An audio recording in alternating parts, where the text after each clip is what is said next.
Om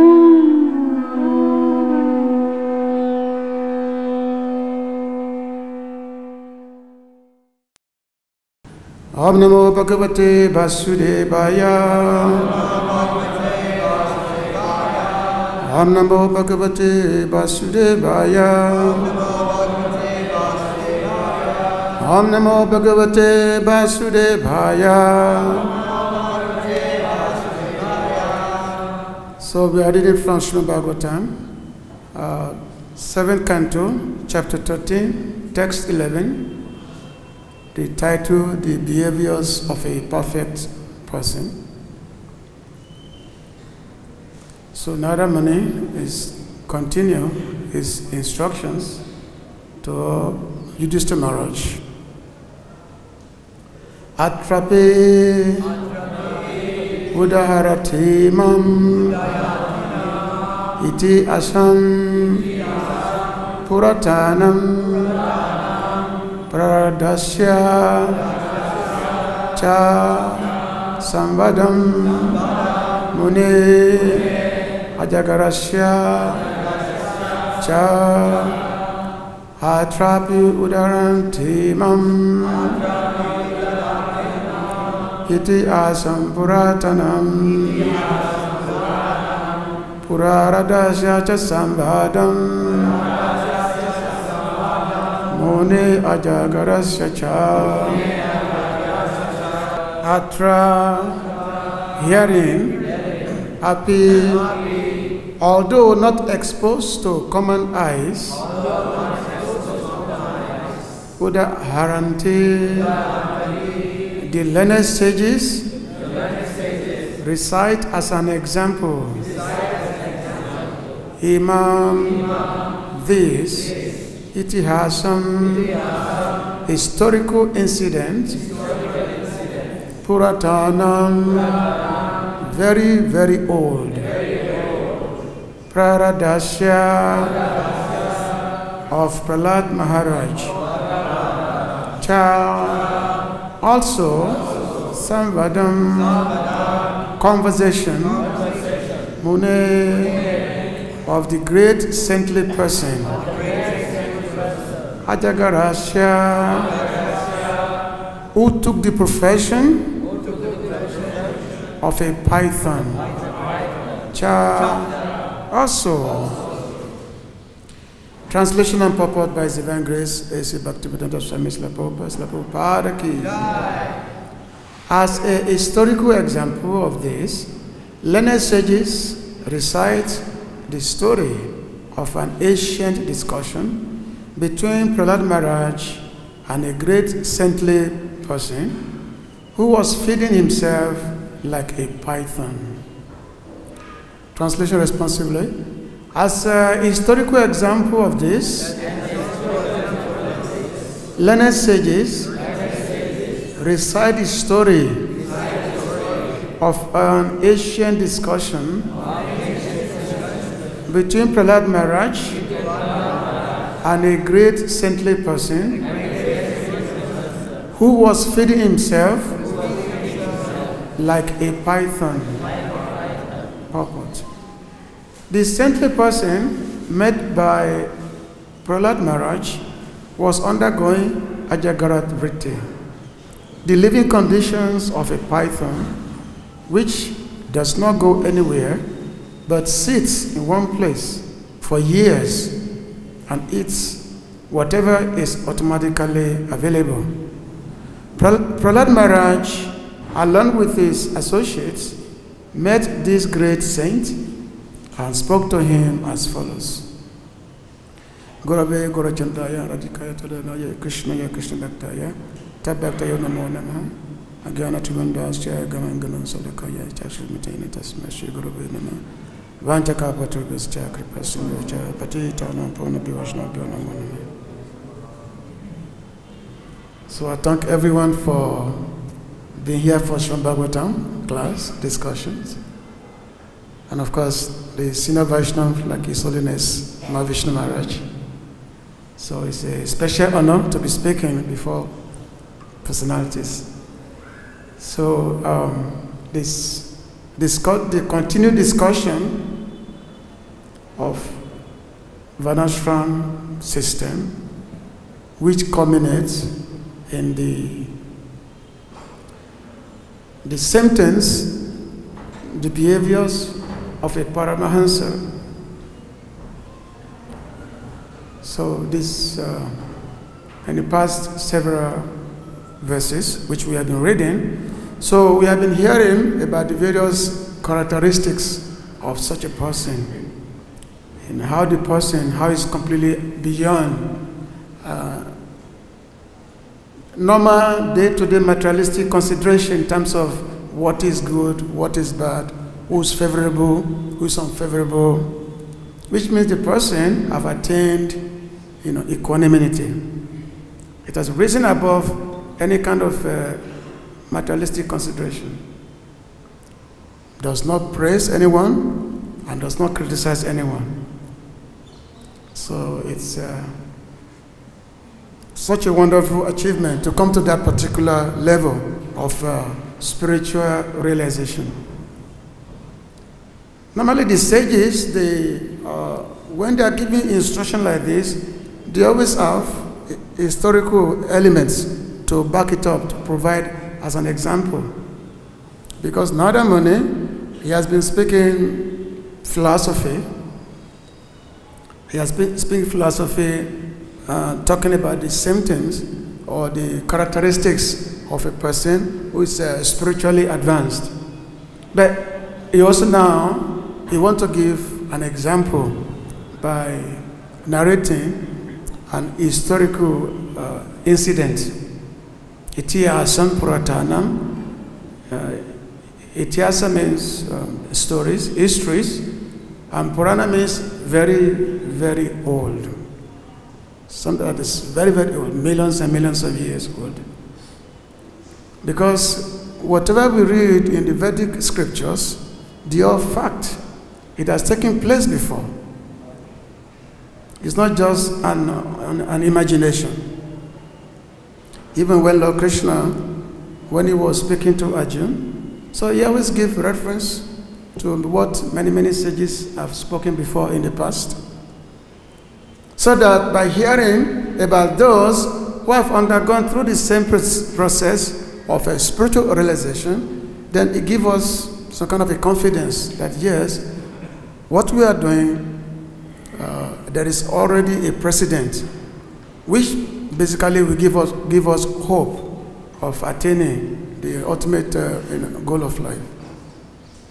So here, the conversation which took place between Prahlad Maharaj and a great saintly person, the person who was simply lying on the ground, he was lying on the ground and not caring for anything.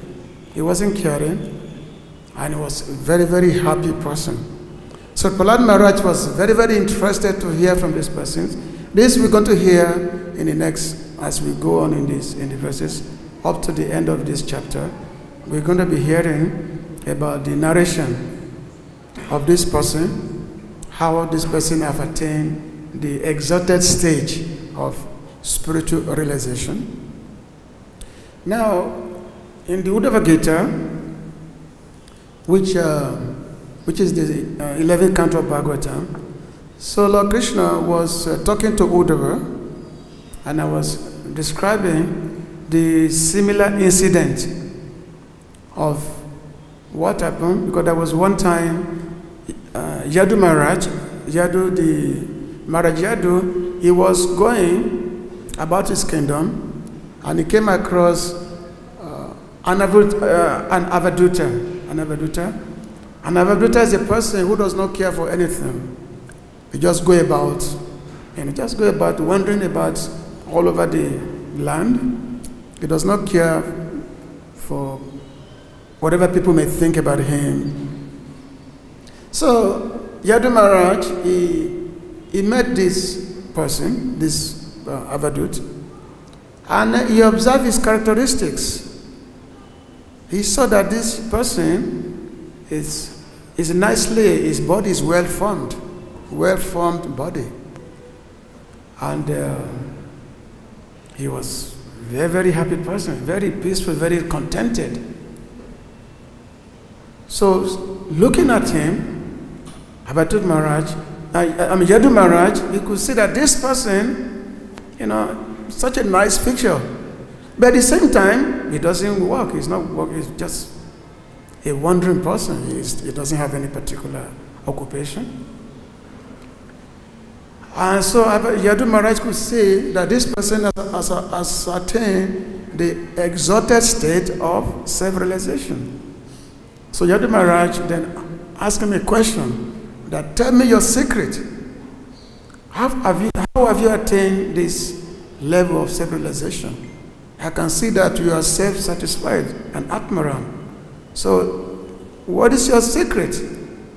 And then this Avadhuta started explaining to Yadu Maharaj how he has attained self-realization. He said, first of all, I have learned from 24 different spiritual masters, from 24 gurus, and by hearing from them, by not hearing, because these are not human beings, some of them are elements, some of them are birds, some are animals, and that eat Buddhas. Just by observing their characteristics and by emulating them, I've attained self-realization. So he was giving a different example, and one of those examples is the Ajagara, the python. Ajagara means the python. Of course, I've not come across python before. I only see them in the zoo. Because some pythons, they can be really, really big. If you're in Southeast Asia, some pythons like 20 foot. So you don't want to come across them because they make you their food. So the pythons are like that. But the pythons, they don't hunt for food. The food actually comes to them. Grasan su mritstam virasam ahatan stokameva yadicha yae patinam grase ajagaru kriya. He said, just like the python, one should give up material endeavors and accept for one's maintenance food that comes of its own accord, whether such food is delicious or tasteless, ample or meager. So which means being self-satisfied with whatever comes of its own way. So a python is totally unmindful of food that comes on its way. We know that, so like sometimes as Sankirtan devotees, you're traveling Sankirtan, sometimes you'll be in an environment whereby you cannot get food to eat.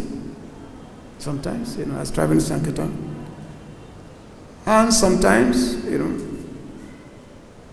especially those who have done extensive Sankirtan, sometimes you may be in a situation whereby you come across some well-to-do, pious people, and they invite you into their house, and then they feed you like a king. That happens. Many of us, we have that experience. So, in this situation, either when there is a plenty situation or when there is none or insufficient, still a devotee remains equiposed, does not hanker for what he does not possess, and at the same time does not accumulate unnecessary items. Which means there's no accumulation and there is no hankering.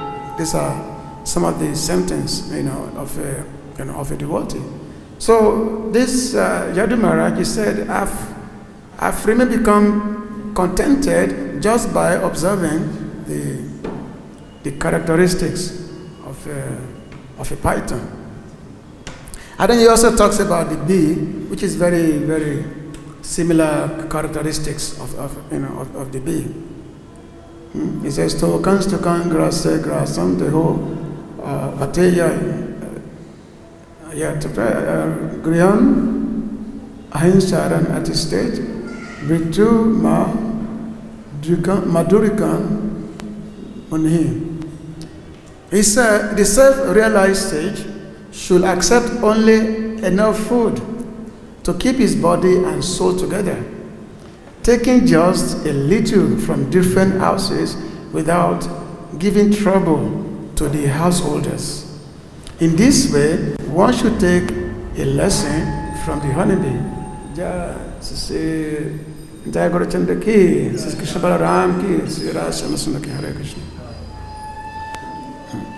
So this follows the similar pattern of the behavior of a python. So this the bee takes honey from different flowers. So it's similarly to just like there are some class of devotees who maintain themselves by madhukari. Madhukari means you go from house to house and beg, just beg enough. Usually the Babajis, they do this early in the morning, or the sannyasi, they do it in the morning whereby they go house to house to beg certain food, but only for that particular day. It's not that they keep begging, until they accumulate enough accumulation, and then they keep it. No. They only beg only enough for that particular day only. And then they go from house to house. They don't just see, they say particular house, so that they say maybe this person is very rich. Let me ask him to give plenty. No, they don't. Only very little. Just enough. So this is how the self-realized sages, this is how they behave. So Narada Muni, he had been discussing the Varnashram system, the Varnashram there. So he had talked about from different Varnas and then different ashram. So before he reaches the point of the Paramahansas, because whereby you have the Brahmana, Kshatriya, Vaishya, Sudra, and then you have the Brahman, then you have the different ashram, the Brahmachari, Grihastha, Vanaprastha, Sannyas. So each of these ashram, they actually meant to enable one to come to the ultimate perfection of life. Because in this material world, there are paths. When the material world, which is, as they say, we are not supposed to be here in the first place, but somehow we have made a bad bargain, so we are in the material world. So in the material world, there's always two parts. There's a praviti marg, and then there is nivriti marg. Praviti marg is those who are simply hankering after sense enjoyment, which is the major situation in the world. Those who are simply hankering after sense enjoyment. There's dharma, artha, kama, moksha. It's all part of, it's all within the praviti marg. Economic development, sense gratification, religiosity, then liberation. This is actually fall within praviti marg. Because sometimes when people are unable to attain what they want in the material world, so that they engage in religiosity, so that they can get their material needs fulfilled. And sometimes when people get frustrated with their materialistic involvement, then they say, okay, I'm tired of this world, so therefore let me pursue liberation, moksha. But the idea of liberation is to simply have a bigger enjoyment. They say, oh, let me become Brahman. Let me merge into Brahman. So, Srila Vishnu Chakravarti Pad, so he said, this is all part of a cheating process. It's called Kartava Dharma, cheating process of religiosity, whereby one engages the part of moksha, so that one can get bigger enjoyment in the next life. So this is not recommended. So this all fall within praviti marg. Now, nivriti marg is a process of reducing our materialistic endeavors and and go for the higher attainment, which means to really fulfill the needs of the reason why we have the material body. We have been given material body for the purpose of self-realization, for the purpose of God consciousness. That's why we are given material body, not for any other purpose. So the Varnashram system was designed that way, whereby in a progressive way, one can gradually go towards the ultimate realization, whereby one become equiposed, one become basically self-realized, just like as we have been discussing about this this sage, about the behavior of a perfect person who have attained the topmost level of Varnashram system, who has attained the topmost stage of a Paramahansa. But the Vedic system, even though people are here in the material world and people have a natural tendency to enjoy, but still the Vedic system always find a way by which people can be encouraged in what they are doing. They can be encouraged, but at the same time they can find some way whereby they can be elevated somehow. So I mentioned here, Loke, Bebayas Misama, Desevanita Ijanto, Naitata Chodana, Babasite Teshuvaka Jagan Sura Gra Asunibrita Ishtar. So everyone is naturally inclined to have sex, eat meat, and drink wine. There is no need for the scripture to encourage these things. The scriptures do, however, give concessions to people who are determined to do these things. They grant licenses to enjoy sex by allowing sexual intercourse with one's lawfully wedded wife at the proper time of the month. They grant a license to eat meat to those who perform a certain kind of sacrifice, and a license to drink wine to those who perform the Sutramani sacrifice. The purpose of granting these licenses for sense gratification is only to restrict these activities and encourage people to give them up altogether. The real intention of the Vedic injunctions regarding sex, meat eating, and wine drinking is to make one abstain from these activities. So we can see the intention of the Vedic scripture. So which means those persons who are in a private mark, so they still have some way, they still have some opportunity there, some hope is there, by which in the future life they can gradually come to the stage of coming to the spiritual path. So which means the Vedas, the Vedic scriptures, they're always there for all humanity. So among all the four Varnas, the Brahmanas, they are especially exalted, among the four Varnas. And the Brahmanas, the way they conduct their life is such that ultimately they have the highest attainment ultimately. Like started from brahmachari life to grihastha life to Vanaprastha and then to sannyas. So as brahmachari, normally there are different categories of brahmachari, because we've been talking about the Paramahansa, because in sannyas there are four divisions of sannyas, and the topmost level is Paramahansa stage.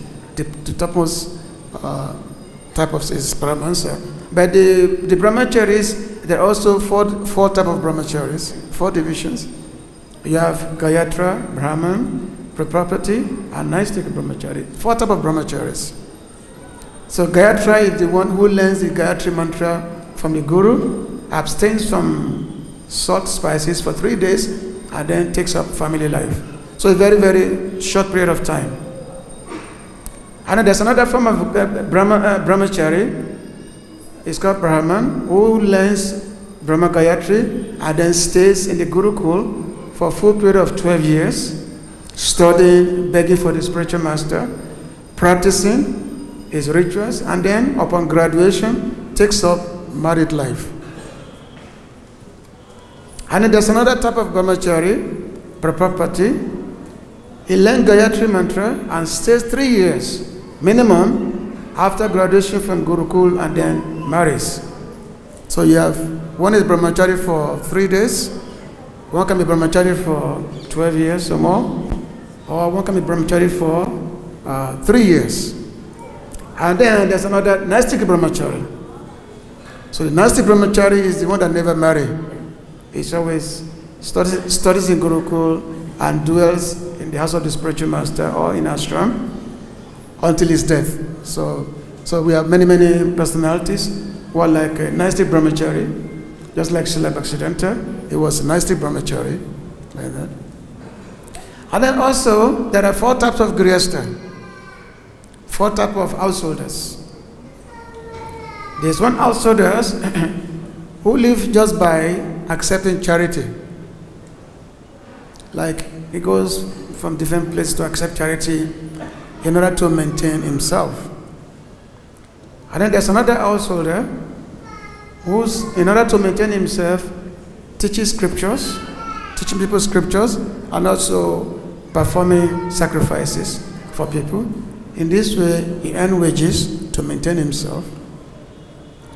There's another type of householder who simply collect rejected grains from the fields.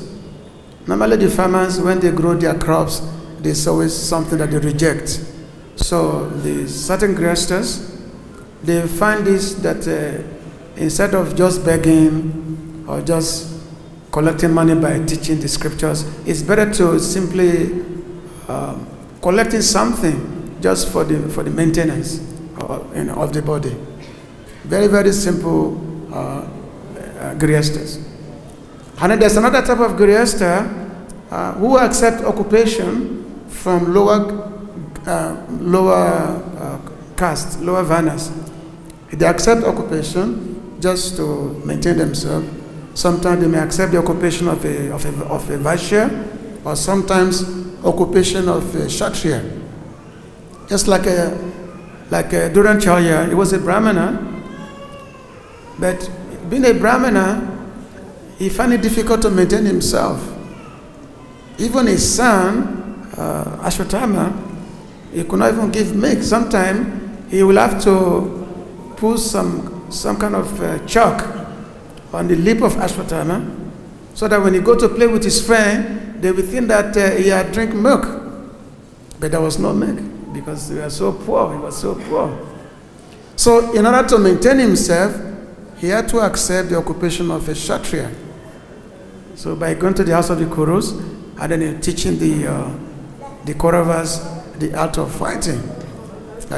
So another kind of grihastha is like that, whereby they maintain themselves by accepting some kind of occupation, like that. And then we have the 4 types of Vanaprastha. So each Vana has got divisions like that. So the 4 types of Vanaprastha, so there's one whereby one is Vaikanams, because as Vedic scriptures say that Pancha Shodhyam Banam Brajet Aripadasrayet, that after the age of 50 years, one should leave home and go to the forest in order to take shelter of Hari. Pancha Shodhyam Banam Brajet Aripadasrayet. So one leave home as a Vanaprastha.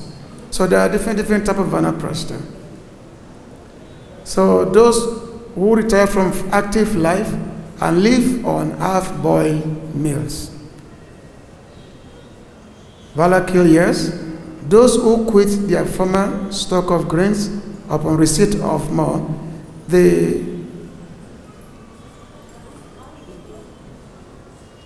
this type of Vanaprastha, they live their life in a very simple way. And then Odumbara, those who live on what they get from the direction towards which they start after rising from bed. So which means he get up in the morning, whatever direction he faces, It just goes towards that direction, and then he maintains himself from whatever he collects this way. And then another kind of Vanaprastha, those who live on fruits that fall from the trees. So they go around collecting whatever fruits fall from the trees. So this is another kind of Vanaprastha. So in this way, the Vanaprastha, they have, because the goal of Vanaprastha is because by the time one reaches the age of 75, that time one is supposed to take sannyas. Because one has to take sannyas at the end of life. So therefore we have 4 types of sannyasis. We have Kotichak, Baldak, Parivrakacharya, and then Paramahansas. Here is called Niriyas, or the Paramahansas. So Kotichaks, they left the family completely, but they live nearby in a kuti, in a hut. So that's why the word Kotichak means they live in a hut, but there's no attachment to the family. They've left them, they've completely given up the home. But they live in their same city, in the same city. So that's the beginning sannyas. One lives in the same city and in a simple hut and maintains one's life. And then the Bhaudak are those who are more advanced. They are more advanced, and then they give up all kinds of materialistic endeavors. So they engage in the transcendental service, mainly the act of preaching, because as a Parivrakacharya, so the soul, whereby they travel to many places and to preach Krishna consciousness. These are the 12 stages of the sannyas. Just like when we chant the Prem Dwani, we always say Jaya Vishnupadaya Paramahansa Parivrakacharya. So Pari means to travel around, to go places and teach people about the science of Krishna consciousness. This is what it means. Then the Paramahansas. The Paramahansas are the topmost kind. The Paramahansa, they've attained the exalted stage of self-realization by which we have been hearing, by which this topic of Bhagavatam is depend on, this topmost level of exalted status. So is there, whereby Nada Muni is going to start describing this great exalted stage of Paramahansa, and the example of a person who have attained the same stage, the example. Because as Prahlad, he heard from this, Prahlad travel, he saw this person, and this Brahmana who have attained this stage of Paramahansa will narrate his life experience. Will narrate his life experience to Prahlad Maharaj. And of course, Prahlad Maharaj himself, he was a great devotee. He was a great devotee himself, but so being a great devotee is able to hear from another person who have attained self-realization, because the discussion of Krishna consciousness is much more enlivening when there is a like-minded spirit. Because if we are discussing about Bhagavatam, so there must be somebody also, who's also like-minded. Just like the sage, when Sukadeva Goswami was speaking Bhagavatam, all the many great sages who are there, they also of advanced spirit, and they were so eager to hear. So therefore, it's a very good combination. So when two devotees meet each other, so they want to find out, about the process of advancement, and by hearing, that gives much more impetus. Now, so we have been discussing about these various ashrams and also about the various divisions. Now, how do we apply this to our present stage of Krishna consciousness? How do we apply that? Should we immediately try to be like this Paramahansas, like this person? who has completely given up, is not wearing any clothes. They're simply lying on the ground, waiting for the food to come. After all, we are supposed to follow the footsteps of great personalities. That's what it said. We're supposed to follow the footsteps, you know. But at the same time, we know this is Kali Yuga. It's impossible to follow this thing. We can't just go to the forest. It's not possible to just go to the forest. Therefore, there are less forests. Not too much forest is there anymore. Just like when I first came to Vrindavan some 20-something years ago, there used to be so much forest. But now, most forests are gone. It's all bricks. So where do we go? How do we emulate these great personalities? But the process of surrender to Krishna is much more beyond. Because they are our acharyas, they brought us the process of Krishna consciousness, that yes, we simply have to surrender unto Krishna, and by surrendering unto Krishna, then all goal is attained just by surrendering to Krishna.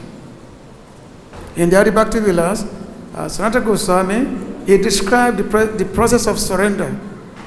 How does one surrender unto Krishna? Anukuyasya Sankapa, Patikuyasya Bhajana, Rakshishtatiti Visvaso, Goptite Baranantata, Atmanikepa Kampanya Sadvidashanagati. These stages are surrender. And those who accept these 6 principles of surrender, they actually consider to be a perfect person. Because we are talking about the behavior of a perfect person. A perfect person is the person who have completely surrendered to Krishna. That's a perfect person. And what are the symptoms of surrender? Accepting those things which are favorable to devotional service to Krishna. That is Anukuyasya. Sankalpa Pratikul, the vow to give up those things which are unfavorable to bhakti. And then Rakshishati Vishwaso, the faith that Krishna will give me protection. Vishwaso, Rakshya Vishwaso. Goptrito Paranantata, the acceptance of the Lord as one's maintainer, one master. Atmanikepa, full self-surrender, and then Kapanya means humility, simplicity. As they say, that simplicity is Vaishnavism, that unless one becomes very, very simple, one becomes very, very humble, practicing Krishna consciousness will always be difficult. So, Rakshishati Visvasho, the faith that Krishna will give me protection. So, one time, in the palace of the Kauravas, so when the Pandavas, they lost everything. There was a gambling. There was a gambling, a match. So the Pandavas, they were gambling with the Kauravas. So the 5 Pandavas, they lost everything. They lost all their wealth. And they even lost their person. They become like a slave of the Kauravas. So they lost everything. Then they even lost their wife. So on losing their wife, so the Kauravas, they said, let's bring Draupadi here. After all, she has become a slave of us now. Let's bring her here to the assembly. So Duryodhana was sent, not Duryodhana, Dushasana was sent to the inner chambers to bring Draupadi to the assembly. So it happened to be in the morning time. She has not even dressed properly. She has not taken her bath. But Duryodhana just came, Dushasana just came into the chamber and dragged Draupadi into the assembly. And in this assembly were all these great personalities, Bhishma Dev, Dronacharya, Kripa, all of them were there. So, but Dushasana, he forcibly dragged Draupadi into the assembly, completely, practically half-dressed. So this is a very, very shameful situation. And then Duryodhana, he ordered that Draupadi should be stripped naked. That she should be stripped naked. So Dushasana now tried to strip naked Draupadi. So Draupadi, she tried to fight herself, and then she looked at the elders on the assembly who were sitting, and then she was surprised that the elders, they could not do anything to stop this. Bhishma Dev, Dronacharya, they could not do anything to stop it. They were simply looking. So Draupadi was saying, what is this? I'm supposed to be the daughter, of the Kurus, and this is happening. And then she tried to, protect herself. She tried to grab his sari from Dushasana, but Dushasana was so strong. She's much stronger than Draupadi. So she tried, and so she found that there's no other way to protect herself except to simply surrender unto Krishna.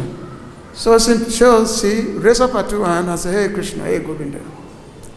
So when she did that, then Krishna immediately became the sari. So Krishna became unlimited sari that Dushasana was pulling sari, pulling. The more sari he pulls, the more Draupadi became filled up with sari. The whole assembly became filled up with saris. And eventually Dushasana became tired. He fell down. He was unable to disrobe Draupadi. So after this incident, Draupadi met Krishna and asked him, how come you saw me in this condition? What took you so long to come and give me protection? What took so long? So he asked Krishna this question, and Krishna replied, well, you are busy protecting yourself. You are busy protecting yourself, so I was simply waiting for when you will understand that you cannot really protect yourself. At the moment you raise up your hand, call upon my name, I immediately came and give you protection.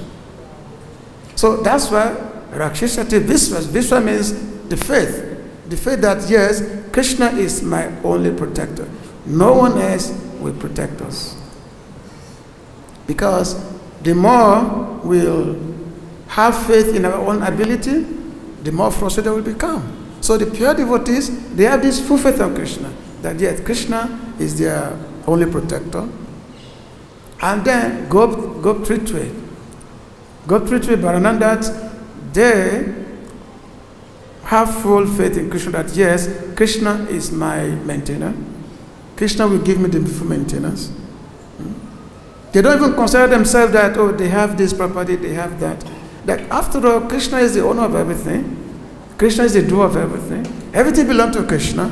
So a devotee never have this ego that yes, I can maintain myself, I'm a businessman. No. They understand that yes, Krishna is the maintenance.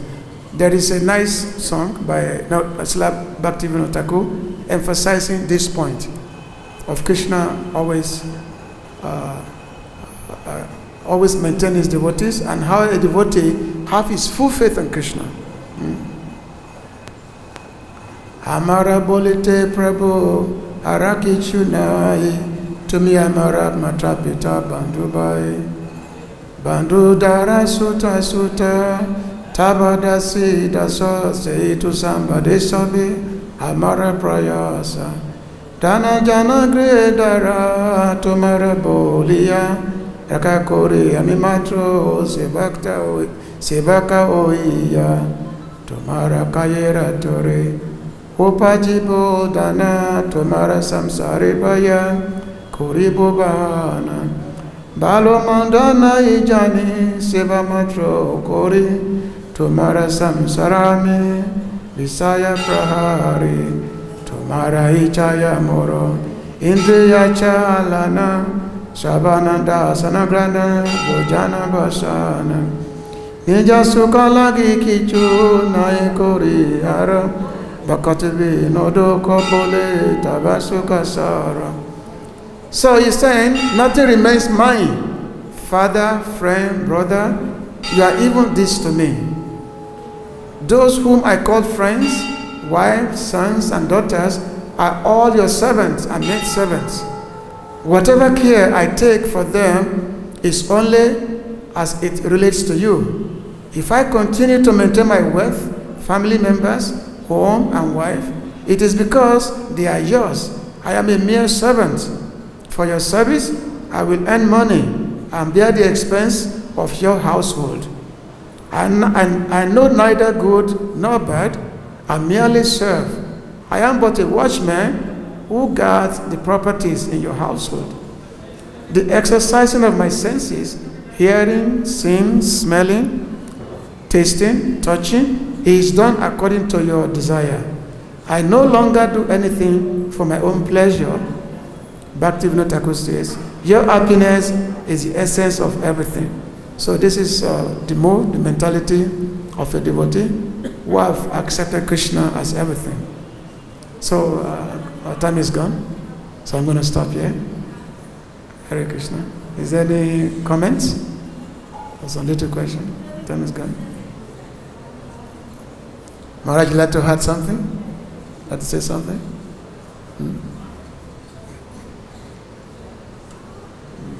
Okay, thank you very much. Grantrashmi Bhagavatam ki, Srila Prabhupada ki, Gopi Manande. Hare Krishna.